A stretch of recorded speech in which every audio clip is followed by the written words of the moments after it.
Hello, everyone. This is Sam Philosopher, one edition of uh, Politics 101. And today we'll continue the series, What Are the Issues?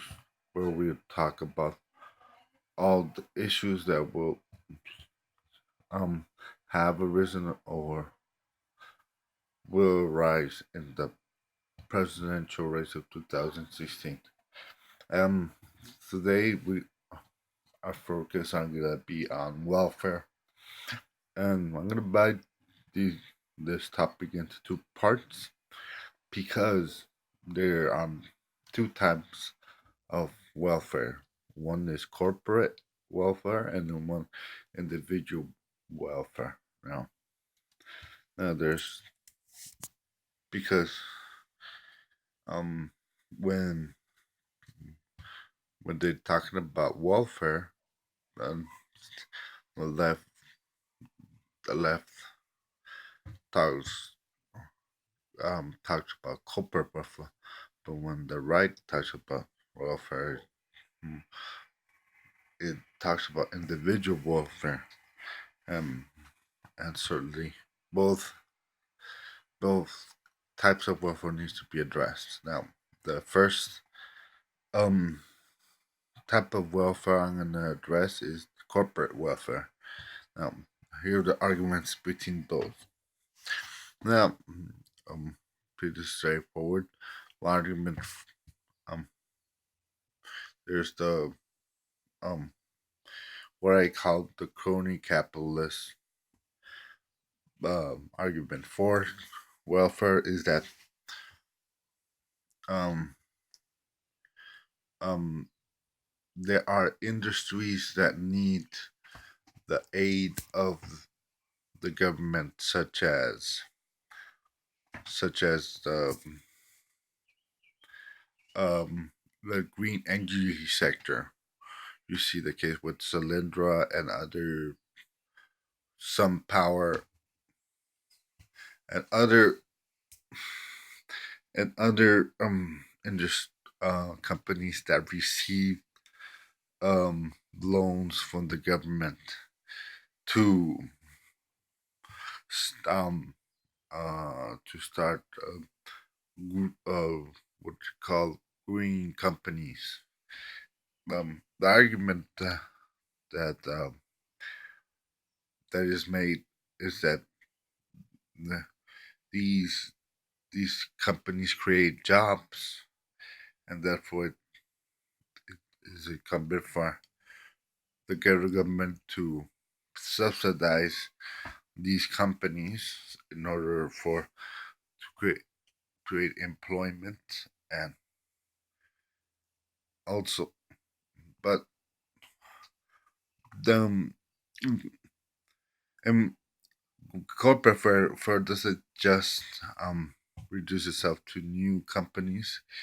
It also it, it can be used many times for existing companies, like for example, um, GE, General Electric, which have subsidiaries that are provide quote unquote green technologies, and basically reason for subsidies because the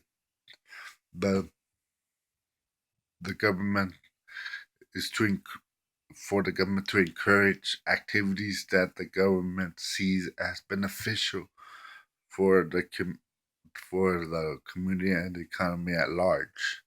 So um when GE invests in green technologies, of course they're gonna receive um subsidy in the form of um tax deductions and other forms of tax tax reductions and other forms of government subsidies to encourage this type of activities. And of course, the argument argument against corporate welfare is that the um you call the market based argument is that the government is picking winners and losers and seeing they're interfering with the market because the market will say which products and services are are being in demand. If those products and services are not in demand, then the market will not support those products and services, um, such as Solyndra, which bankrupted, and other companies like um. So so the the natural course of the market is that um companies will succeed or fail on their own merit. If they create products that people want, then there will be benefit. But if they create products that people don't want or are inferior, they will lose revenue. Um, so in that sense, mm, um, when the government steps in and subsidizes, and it actually is going against what the market is saying and say what the government wants and prop up industries that the government wants to succeed and and also when it comes to existing um companies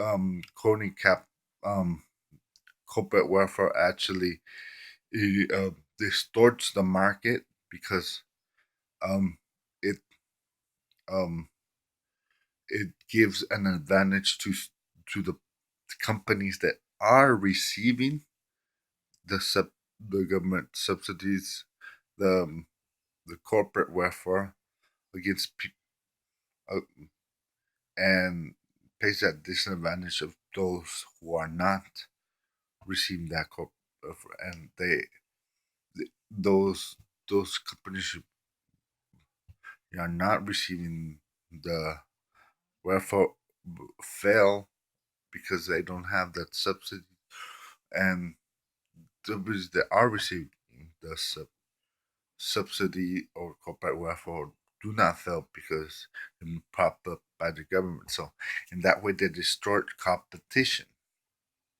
So that is the argument against the corporate welfare.